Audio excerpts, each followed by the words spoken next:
Yeah, that's pretty good. You see, I know how to, deflect hate and negativity. How's it going, peeps? We're back. We're backpacking in Argentina this time. Getting a little terrified by the movie Terrified. And we watched Veronica last week. But shit. Trevor, I know this is the first time watch for you. First Gamer, time I believe this is the first time watch for you. So I'm gonna kick it off with you guys as far as before we even dive into ratings. What do you guys think about this movie? Whoever wants to go first, take it right ahead. I had fun with it. I loved it. I thought it was a great watch. Same here. Just the idea they used, and I like how they show the thing. The creep factor is like showing the thing looking over him in the bed and under the bed, folded up and shit. I was like this shit's pretty cool. It had me from the beginning with the water going down the drink, and then like it cut from like her listening to it looking at the drain for a minute, and then all of a sudden the water cut on, and I was like, "Oh Gives shit!" you those 2 or 3 second vibes of the remake of The Blob, where you see there's something underneath there. You're just like, "Oh shit," and then you're like, "Oh no," but this movie just goes. Yeah. There is no downtime. Even the subtle conversations that they're having, where that is your breathable moments, are intense, and like you're always wondering what's going to happen next, or they catch some glimpse of like some beautiful nuance they added, like when with the little boy, when all of a sudden they look over and it's just the footprints.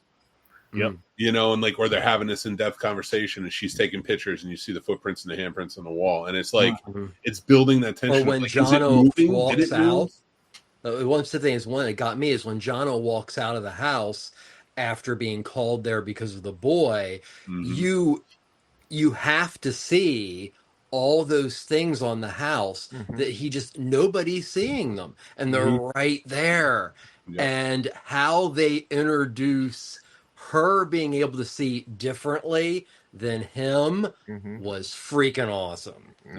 There's a lot of style and a lot of, it's hard to put this movie in a time period. It was made in 2017 by this director named Damien Rugna. He's done several other horror films. I think the one was Where It Lurks, and he's working on several other films. This was one of the few times I can say that I watched a film and it made me love the jump scare. It successfully made an hour-and-a-half film based on jump scares, and it didn't get old. The tension between those was so tight, and it just kept going. And also the fact I would argue one point about the jump scares is that because when we really think, sorry, my mic was over there. I got all excited about this movie. I would not say that it's all jump scares. I would say it just effectively uses the jump scares. Honestly, I'd say that the tension is where the true horror lies at all of this, because you don't even have to be you're almost feeling it more often when it's not in a room, when they're not in a room with anything of activity have been going on.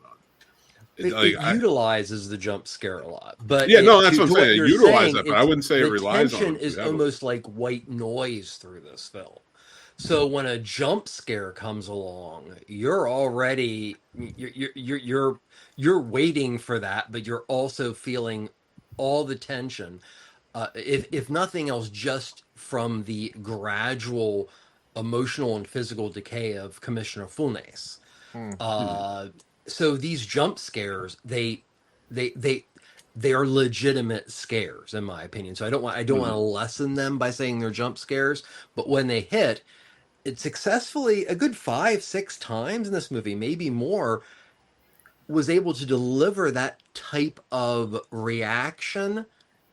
Where most movies that would have that many, if 2 are successful, we're happy.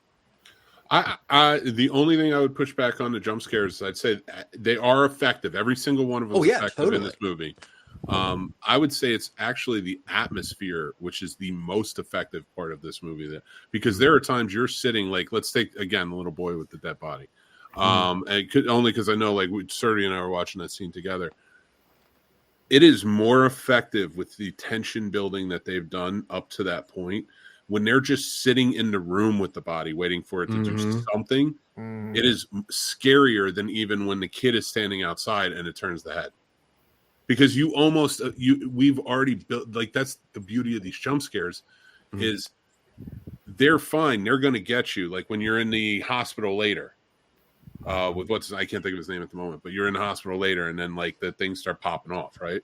But like bringing it back to when you're in the homes, it's the subtleness of the waiting that, to me, I think makes this movie the more terrified of it than the jump scares or any of the other elements. They really, really build tension so thick in this movie. And the music helped it climaxes amazingly, and that yet again, I want to apologize for using the term jump scare, but you were right to use it. And it was effective. I'm just saying I was disagreeing. They were so amazingly effective in what a scare like that should be. It should literally take you up to that point of where you're just like, this is insane, and that bam scare actually brings you down. And then you start the ride again. And that's how the jump scare should be used. And Damien Rogena did it well. I mean, this is like, I think his second full-length film. Yeah, so you mentioned When Evil Lurks, which Trevor. When Evil Lurks, and you gotta watch that one. Which is a great film. Sequel of that's coming out. Yeah, this was another awesome film right here. If you guys have not seen it, I highly recommend it. Highly recommend it. So good. Well, I really got excited when I saw this was from Argentina, because I've always, and I didn't in this case, but I will be in the near future. Argentina has a very interesting history in horror. So there are a fair number of horror films that have come out of Argentina for decades, but they're not in the level we think of Mexico or Spain. But they're especially a Gothic horror background to the country. You're also dealing with a country that dealt with massive dictatorships, the disappearing of people. You also dealt with a country that deals with an element of guilt because it was one of the few, if not only, countries that opened its doors on conditions to Nazis after World War II. This is a country that is dealing with a lot of its past, and it's terrified by it. And watching this film, that was the subtext I got, was there's such an internal political and social structure and struggle in Argentina, it could blow up at any time. And, Argentina's come a long way from the past, but that's one thing that I did automatically make that connection. And once you add that subtext to what we've already talked about, it actually makes it, I think the experience was more terrifying for me then. Nice. Yeah, like I said, this is I think it's my third or fourth time watching this movie. And every single time I watch it, I enjoy it just as much as the first, damn near. Because it's so well done. It's so well done with the storytelling. It's so well done with the scares. And like you were both saying, yes, with the scares that make you jump, but also just the atmosphere. The atmosphere was perfect for what they were doing with this movie. And another thing I like what they did with the little boy, me and Mick were watching this earlier, like he was saying, is the part where they're standing in the kitchen talking, right? And they look back over and that glass of milk is knocked over. I'm taking the fuck off. I don't give a fuck what's going on. Yo, listen, I'm out. Because at first, I mean, you know what? You go in there, I don't believe it. Someone put the boy in here, this, that, and the third. But you look over and you see that shit. Bye. Peace. Y'all are on your own. Yo, the old cat could have went up there and knocked it over. Nah, there was no cat there. There was no damn cat there. And on top of that, you didn't even hear it spill. You didn't hear it tip over and hit the glass. If it was a cat knocking it over, you would have heard that. That was one of those things that's like, oh, shit. And it was one of those things. I like how they showed. I like how they showed the bowl of cereal, the milk, the guy taking the spoon out of it and putting, wiping it off, putting it under the kid's nose, and putting it back on putting it on the cereal instead of back in the jar. So then you see the jar spilled over. It like showed all that on purpose just to make that scene matter more. I love when movies actually do that instead of just showing like a cup 17 times and it means fucking nothing. Mm-hmm. This did a lot of that kind of stuff in a very good way, a really good way. One of the things that I really enjoyed, and I wanted to get Mick's take on this especially, was besides the fact the film has this kind of ambiguous time period, you really don't know when it is. Some vibes that I pulled off it. I pulled some, I don't know if anybody remembers the television Millennium, and some of the stuff of that nature. You have this special unit that is respected by the police. We don't have any information about them, but all we know is certain people are the people you talk to for these strange things. So that's a different thing to begin with, and nobody questions it, like a Millennium or an X-Files or something like that. And then once they actually go forth in a several day investigation, they're using very basic like alchemy items to do their investigation. And things like, oh, blacklight makes sense. Very simple thing and it had that kind of more magical quality, but also to me, it made it much more believable that these are people who are studied and educated and who have given conferences according to the characters. And they're going about investigating in such an archaic way. And that was really awesome to see. Considering this is 2017, so this is like way post Zach Bagans hell. I would actually argue with a little bit on that is that the whole point of it, now knowing that it's more of a scientific based reality and interdimensional, not to give it away for anybody, but it's an older movie, so it would, to me, it was saying that those investigators are ineffectual in this. I mean, it's not even outdated. I agree. I just didn't want to get to that. It's equipment that you use for ghost hunting, and they're so far past their element. So for as much as they've studied, as much knowledge as they know, they're so far past what actually is going on now that they have to try and figure this out. And I kind of like that element. Like, to me, it was just more of a maybe finding university. They never really say. I didn't get shadow organization or anything, but it just felt kind of like it was the supernatural paranormal look. I would have to do the research in Argentina and how they feel about it, but it seems like it was interesting, and then automatically a couple people show up to figure out what went on. But no, I didn't mention that was the other thing that I didn't expect, was it was going to take the interdimensional rift concept and yet again, like several things, like the kid being hit by a bus, Rogana executes these in such a way that if somebody told me this is going to be in a movie, I said it's going to be cliched. No, these scares, this tension, this actual, like you feel close to the characters.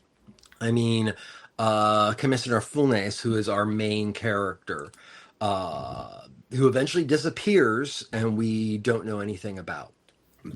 But he is, I mean, you can feel from the beginning he's falling apart. So it's also intriguing. The dimensional element takes it into that science fiction area.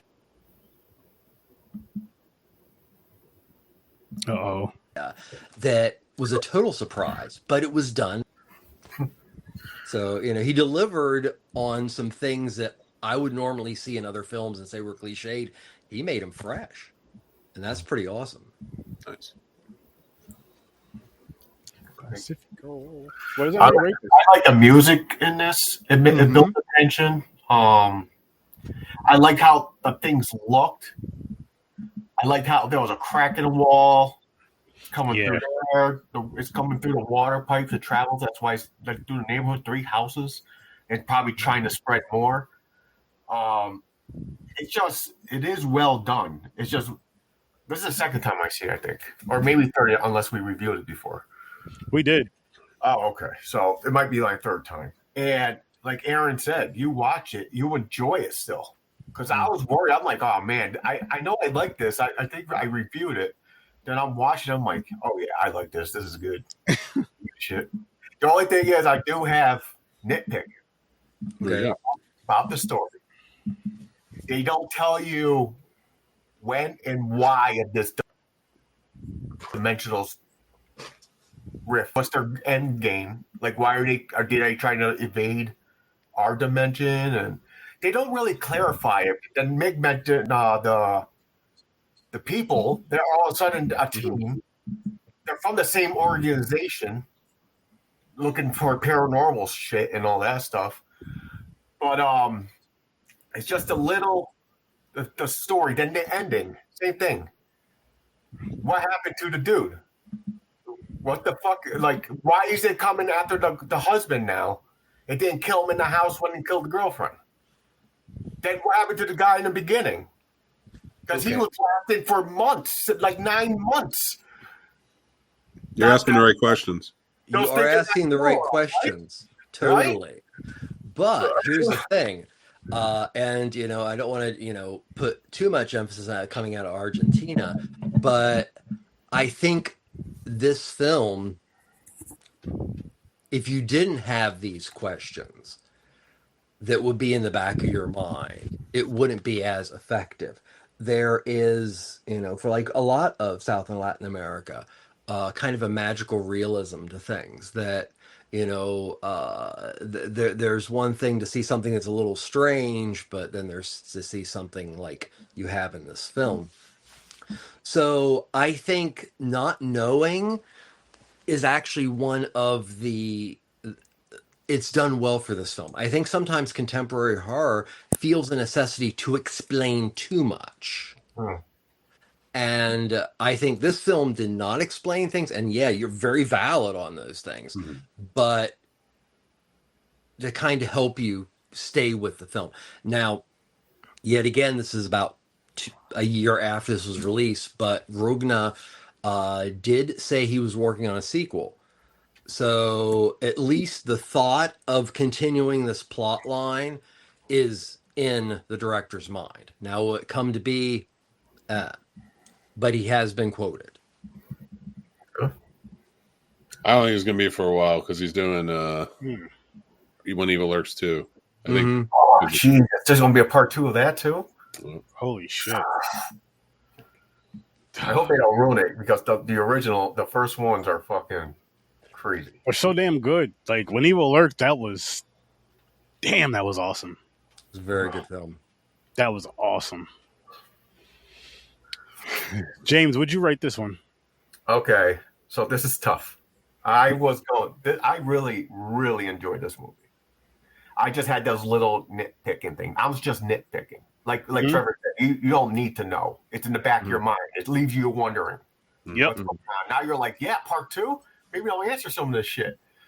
But I was going to give it a 9. But I'm giving it an 8.5 because of me nitpicking.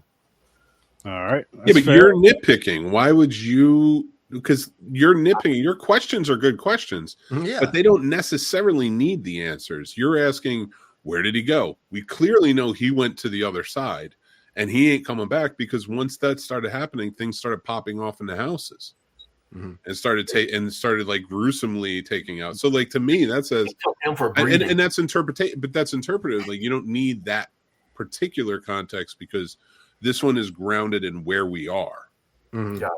You know what I mean? So like, again, I'm not saying that you can't keep it, but like I would at least think about it some more with your questions and see like what context clues did they add throughout the movie? Maybe even watch it trying to answer those questions. I really truly have a feeling you're going to get those answers.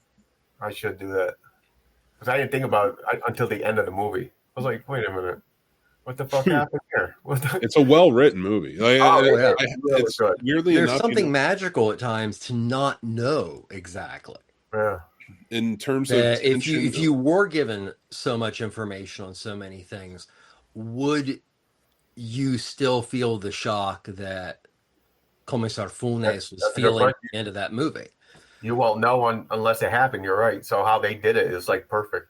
Yeah, I mean, it's there doesn't have to be an explanation, and I think a lot of films that's a good thing. Maybe not explanation, but there needs to be resolution. The thing is, they never take it out of our characters' hands, so you know everything our characters know in this. So they don't know interdimensional. So they're sitting there getting, not hacked away, but you know what I mean. Like they're getting attacked and things are going crazy. And it's all acting within a way that they don't fully understand. And that's what I thought was really interesting about this is like, we are along for the ride. We know what these investigators know as we go. So by the time you get to a point where it's, bending physics, you're like, what the hell is going on here? This is not what I was about the whole time. So they're in over their heads. It's almost like if we were in a Phasmophobia and then all of a sudden like angels came down and started blowing like, trumpets and shit. And, we're like, what do we do now? What is this? This isn't Ghosts.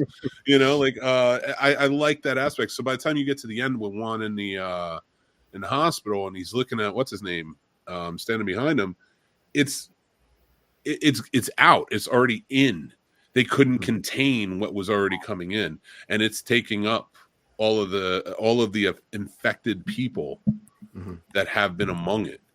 I kind of enjoyed that aspect, and I agree with you, Trevor, that you may not need explanation, but you do need resolution, and this movie still gives you that resolution. Oh yeah. So I don't need everything fully explained. Like, okay, where'd he go? Where was what is the interdimensional rift? All that stuff. That stuff washes away because now that's where the effectiveness of the scares come in. It's not even, again, I like the jump scares are great. This reminds me of sort of like a Weapons. It's a greatly told story. Is it the best ever? No. Greatly told story, keeps me intrigued the whole time. So by the time things pop off, I don't need any extra context at the moment. I have exactly what I need, and I'm in the same place they are. As long as I am not ahead of the characters, I'm fine. You're never ahead of the characters. You're always one step behind the characters in this movie. And that's what I appreciate about this movie. It's a top 10 horror movie for me. It's a very, very good film. And it got me to an interesting place because, even with everything, I wasn't as concerned about Commissar Funes. I figured, like, after everything, he was done. But and I forget his name, but he's one of the first people we were introduced to the film. His kid had been killed, this is not a lateral film. But we're introduced to him after his wife says that the kitchen is basically telling her it's going to kill me. And within a very short time, we see her brutally murdered by something. And after everything with Funes and everything, when it came to him, my sympathy all went to, they're going to get him off. And that was one thing that's like, I was hoping that they were going to come to him and say, after this, everything is so much in question. They're all dead. There's no case. Yeah, there's we can't touch enough to make this evidence. So we are, and that was, I guess, one thing I was kind of hoping for. So, one scene with the girlfriend slam against the wall, all the bumping. He thought it was the neighbor. He was getting pissed. The wall a million times. He was getting pissed. That was painful to watch. Yeah, it was painful in a good way. It's horrible to say that, but as far as a executed sequence of gore and violence, that was kind of up there with the first time I saw the hammer scene in Old Boy. Like, oh my God, when will this stop? And it just goes right to that point where you're just like, I can't take it anymore. Boom, boom, boom, Yeah. boom, boom. I'm like, Yeah, oh, boom. she starts slamming her head back like this against the wall. I'm like, God damn. And you watch him and you get into his mind. You're like, what is he thinking? Is he thinking, oh my God, this is horrible, I have to save her? Or going, oh my God, how am I going to explain any of this? I'm going to jail now. I'm going to jail now. Oh, man. Yeah, I mean, not to say they have a bad relationship or anything, but I'm wondering, like, what's going through his head? Especially he's touching on everything. He's covered in the blood. gore effects are visceral enough. You actually wonder about how they affect the surrounding characters. I mean,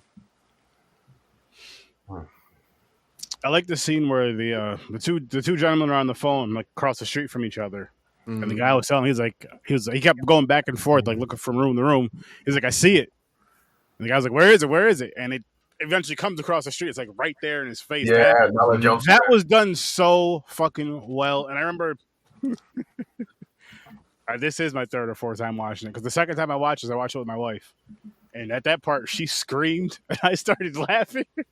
I was just like, oh, man. Such a good scene. Such a good freaking scene. But I love scenes like that where it's not a cheap jump scare, and it kind of ties in with the story, ties in with the atmosphere and everything else. It's not just there. Like, yeah, it's there to scare you, but it's worth it for that one. Like, they did a good job building up to that one.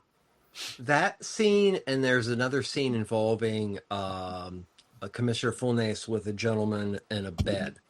And after watching the film and having what explanation there is a interdimensional rift, you start going back and noticing that you are getting hints, because I don't ever really remember and I mean, Mick, you know a lot more about ghost and, you know, ghost hunting and such, but specifically this concept of angle. Like, if you look at it this way, we can see it, but if we look at it this way, we can't. And that those things made a lot of sense to me once the interdimensional rift concept came in, because there was something playing with just general physics and perceptions based on physics.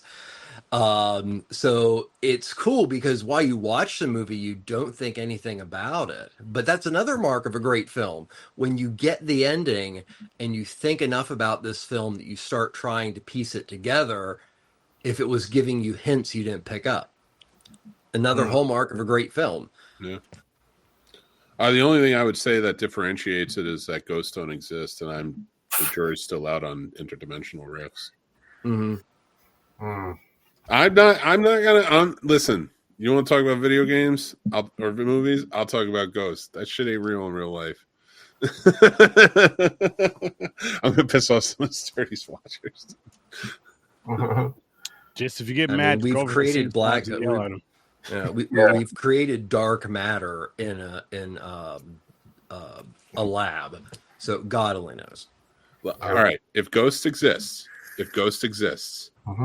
why are there so many racists? Why are there so many? Yeah, you're telling me that none of the ghosts that we encounter are ex-slaves? No, there is. I watched. There's a bunch of white people from fucking Victorian England. No, if you watch, that's the level of ghosts we have. No, I'm watching a lot of ghosts. Every ghost is depicted as a white guy and everything, or a white woman. Well, that's because everything is whitewashed, like Jesus. So, well, what I'm saying is there isn't a xenophobic element to that too, because a lot of the traditional ghost stories and ghost movies that we're used to are so amazingly Anglo-centric, because if you're going to make a movie that is focused a little bit more here, then what's got to deal with voodoo, or this it's got to deal with this, it's got to deal with all these preconceived things. Listen, so ghosts we'd screw it up, and I don't believe in it. It ain't real. Yep. It's been more than enough times where I could have seen them. Nothing comes out. And we only talk about ghosts as if they're one thing. And like in this movie, that's what I like about this story in this movie, is that the whole time, and in movies I can let go and be like, yeah, ghosts are real. That's great. Whatever. But then you get this movie where you're along for the ride, and you're like, holy shit, man! Why is it so haunted? Why is everything haunted? Why is everything coming back? Mm-hmm. And then you get the interdimensional portion of it. I was like, oh, sweet, reality. Yes. So, reality. Okay. I may as well tell the story. I'll take names out and everything. But I was partnered with somebody for a short time who thought she was a witch. And I do believe people, certain elements and things of that nature. But with that, she also felt that she could communicate with spirits. She took me out to the battlefields of Gettysburg. I don't remember the name of the ghost, but it was a Confederate soldier that would show up on a bridge and would proceed, if you set it down, where you could watch him puff on, get this, menthol Marlboros. This person was so, believed this shit. I mean, I've been smoking a good portion of my life. You hold it like that, and the smoke comes out both ways, boys and girls. But this person was that hardcore and had a mythology behind it and everything. And I'm just like, no. I mean, the concept of energies and stuff like that, is it possible? Yeah, but it's not, it's... people leave auras just because they've been around a while. Well, I do believe that when we die, metaphysically, we do become back one with everything, our atoms. I'm not saying it's our body walking around, but I'm going to counter your story here. Yeah. I'm going to counter your story here. Okay. It's a ghost story. When I was in high school, I used to run trips to the Devil's Tree, which is just this tree where they used to hang people. So back in the day, and we would go. It was supposed to be haunted. It was called the Devil's Tree. People tried to cut it down. The whole point of it was when you get out to this field, there's supposed to be all right. When you're going towards the field, there's 3 bridges you go over. Those are called the 3 bridges.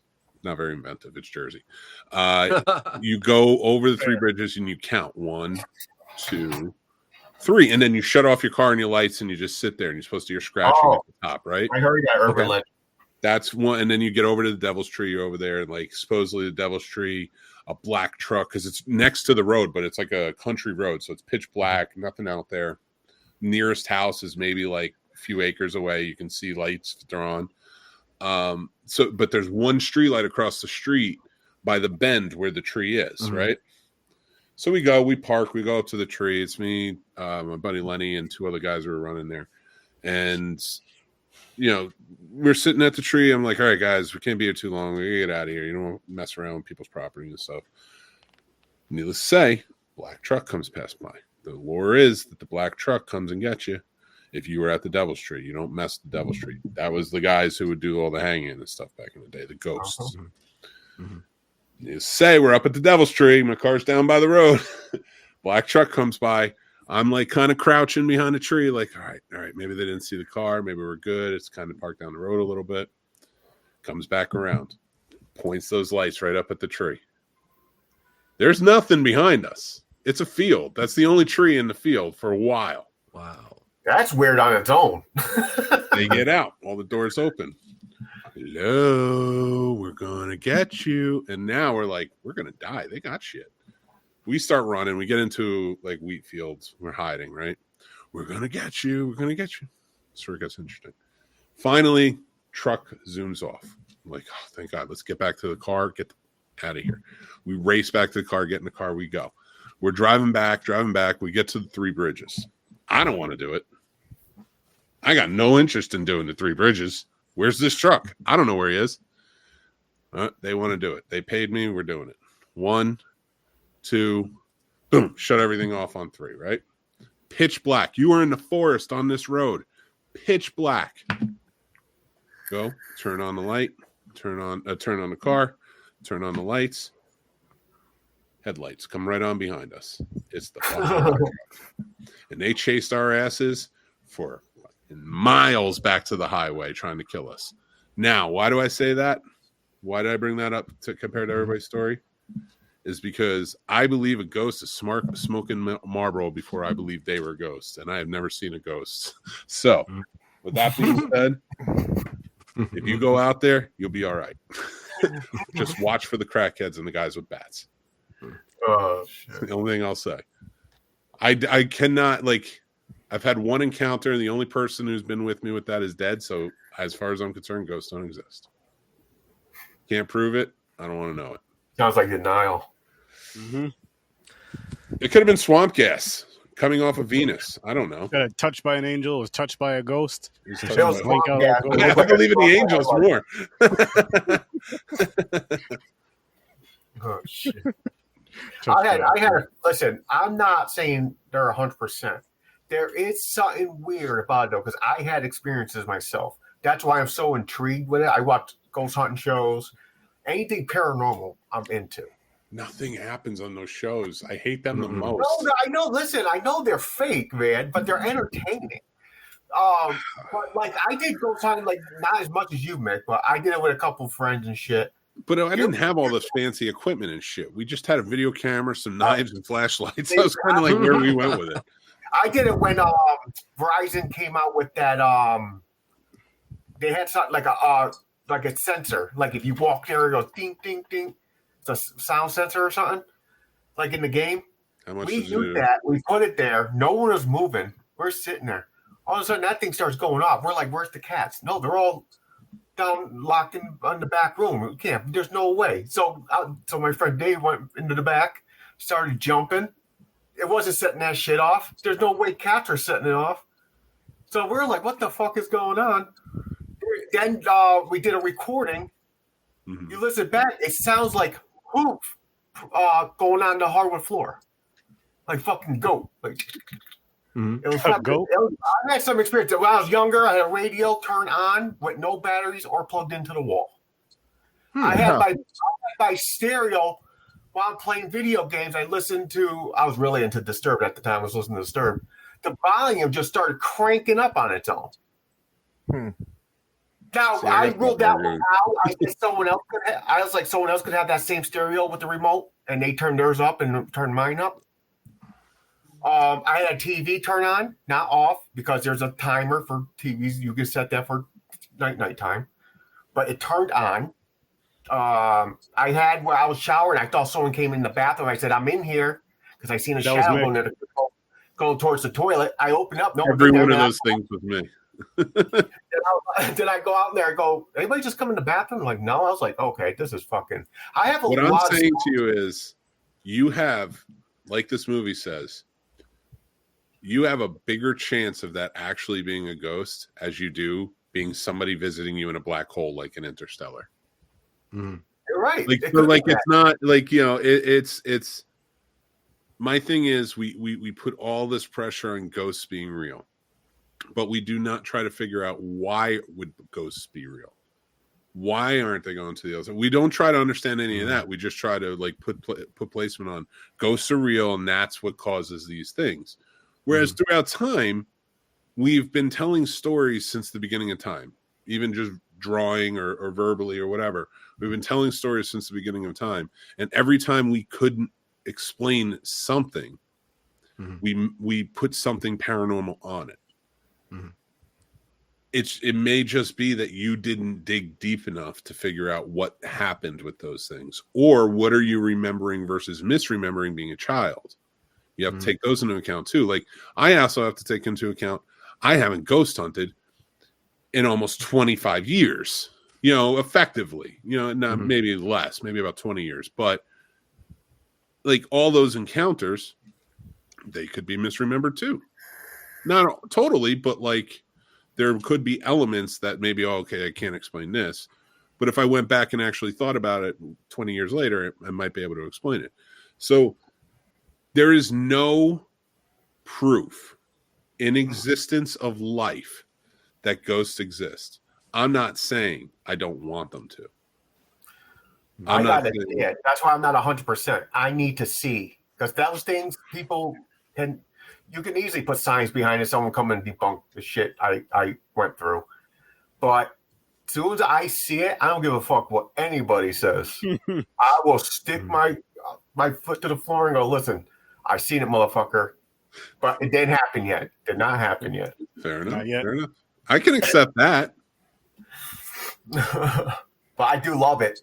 That's why I call it paranormal, because I put everything in that bracket. I'm not saying there's just ghosts. I put it with entities, demons, interdimension beings. Occult metaphysics. Or here's a real fucked up, fuck your mind up. What about it's a different dimension? Someone's in the same house we are, and we're the ghost. Like the others? Yeah. Like, that'd be fucking wild, right? It's possible. How do you know that's not what happening right now with your current experience? You're right. Exactly. Exactly. They're watching some entertaining ass ghosts. Then you're welcome. And you're the one haunting somebody else, right? Another version of you in another. And I think that to bring it back to this movie, I think that's what I like about this movie. And like I mentioned, Interstellar, which sort of has that theme too, where she thinks it's something haunting her, and it turns out to be her father. Like, I like that element of like, there's another explanation for this, and that's what you should be doing. You should like ghost hunters. That's why those TV shows and all this stuff, the sensationalization. First off, I hate reality TV, but those shows really bug me because there is no one saying, "Let's debunk this." They're giving no element. No, they might say, be like, okay, well, I don't really believe in this. I don't believe, but they're all sensationalizing for shows.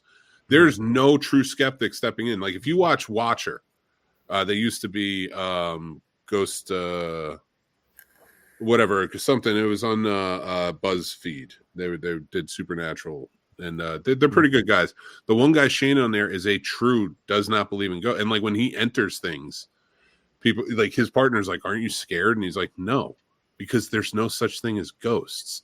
And like he goes in trying to debunk the things that they're picking up, the orbs, stuff like that. And I like that. You need to have that element for any type of scientific talk towards it. Like I'm not going to just Zachary Douche Baggins could come in here and be like, I could give you 1 million things that tell you ghosts are real. And I'd be like, can you give me 1 million validities with those things?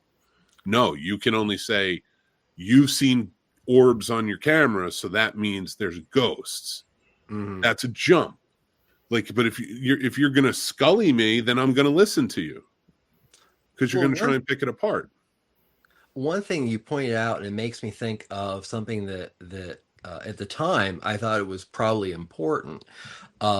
Besides the fact that all the people who are doing this investigation have some background education wise and everything, so they automatically have this air of like respectability even among the police and everything, which really helps.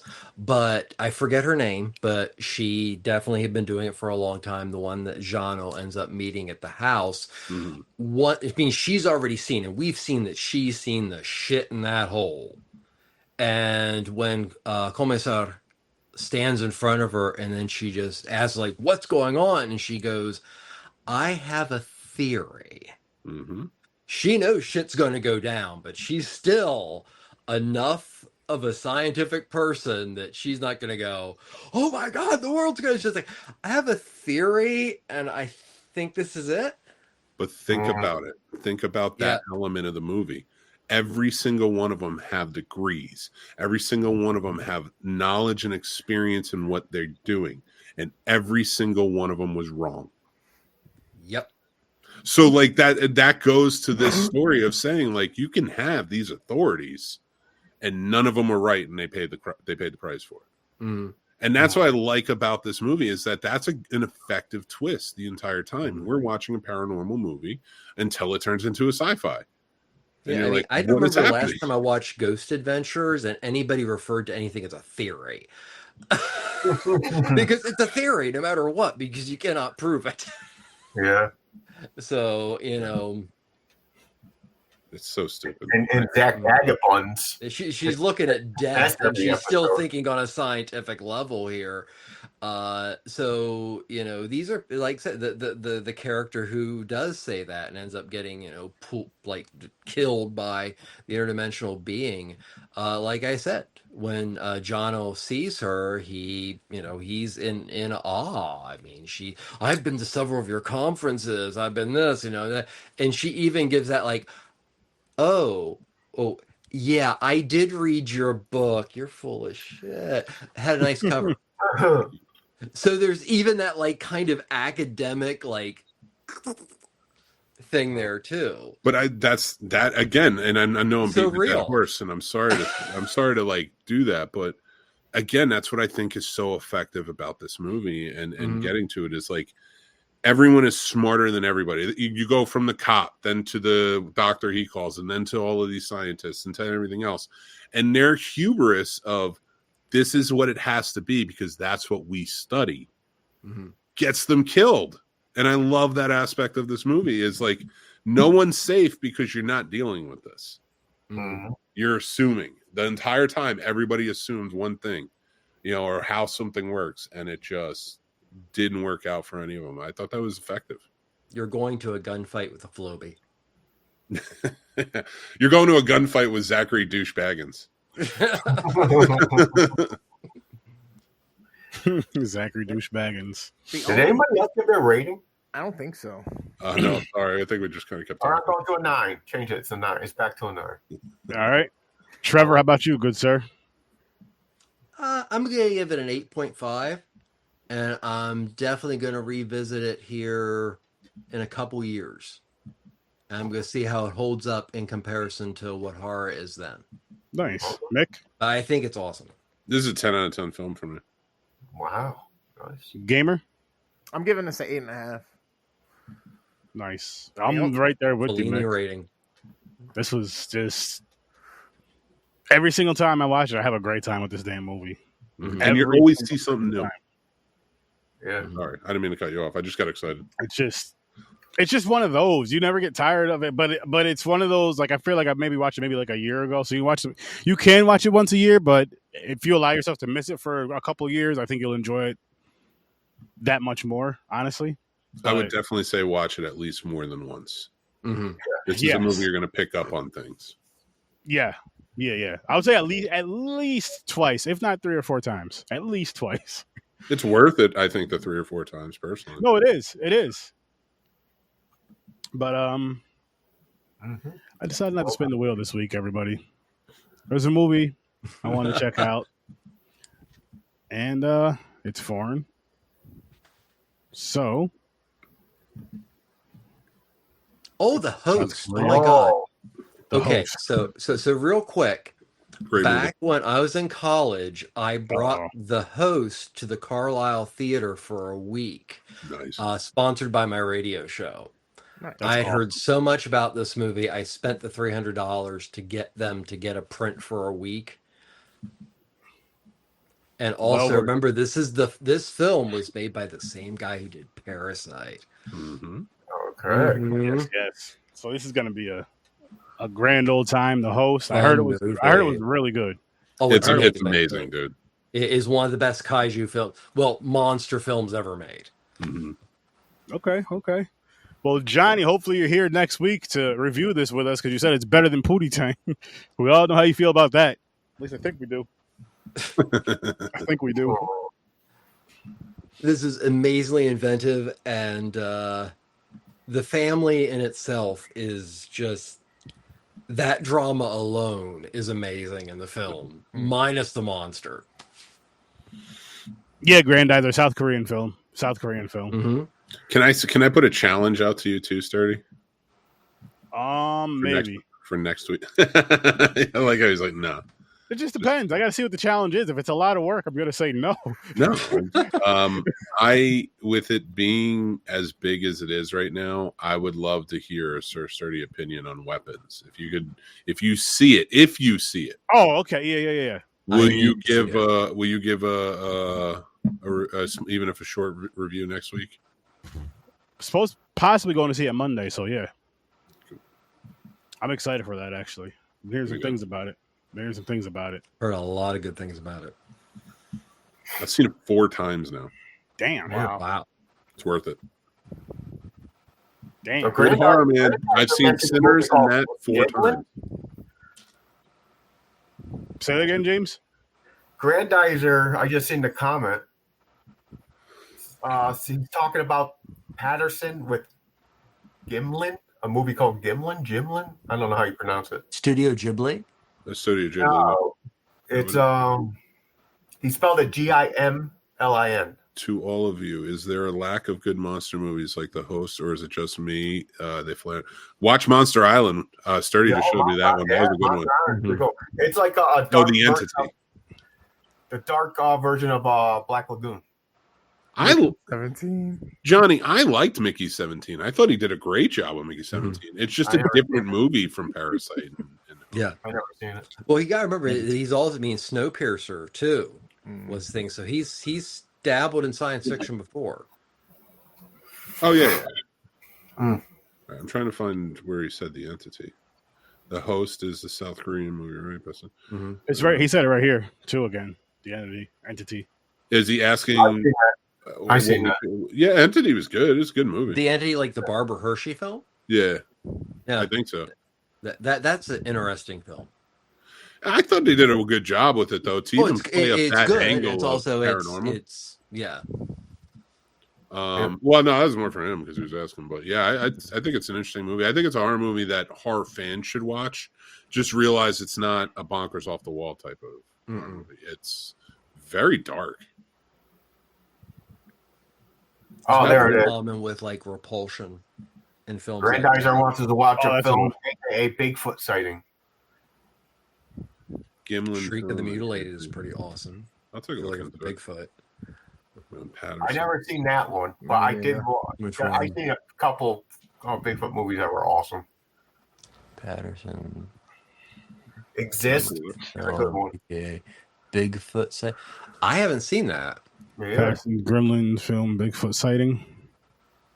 I'm actually in the mood for like some cryptid movies. Some great ones. Snowpiercer is a good. Troll Hunter is a classic. Shin Godzilla's coming to theaters, baby. I saw that. I haven't gotten deep into it, but Mick, from what I'm hearing, is there going to be a Shin 2? No. There's going to be a Godzilla -1 sequel. Okay. Yep. Is there any truth behind the concept of them producing a film for the Chinese market? Who? Toho. Maybe. I've just heard a lot of talk about both those things. Be prepared to see extraordinarily credible sources, but I haven't had the time to dig. Gamera is still Japanese, but be prepared to see Gamera in the next Kong and Godzilla movies. Ooh. There's been talk. I don't know for sure. I haven't had it verified, but there's been talk that they want to fit Gamera in. They think that will be the next big bad to go after Godzilla, but not a bad, like how they did with King Kong. So I think they're trying to build up their franchise. I'm interested. I hope they give. I would prefer them maybe keep Kong out for that one and just do a Godzilla. Gamera that would be an movie. interesting team up. That would be a team up we wanted for a long time. So yeah, Kong could like sit this shit out. Mm-hmm. I like Kong, but like, I don't need them right away. But I doubt they'll do it. So it's probably going to be all of them because America needs to have their kaiju in there.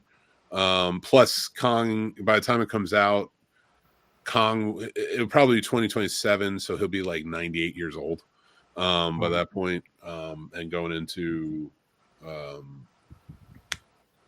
what do you call it? Public domain. So they're probably going to try and get that out as quick as possible. Yeah, that makes sense.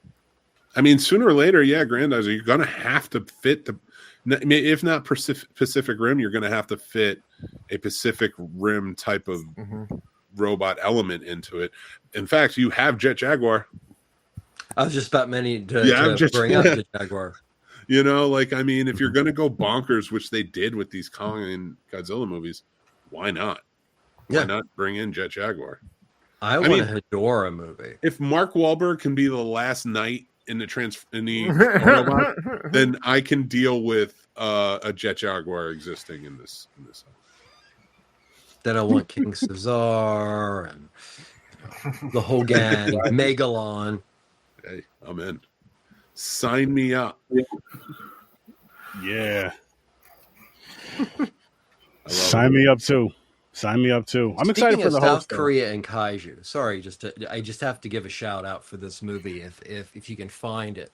Since we're going to be doing a South Korean film that's a monster movie, I thought I'd give a shout out to a film that was made in the 60s and was the only kaiju film to come out of Korea at that time, and that's Yonggori, which is painfully bad, but it is available, I believe, on streaming.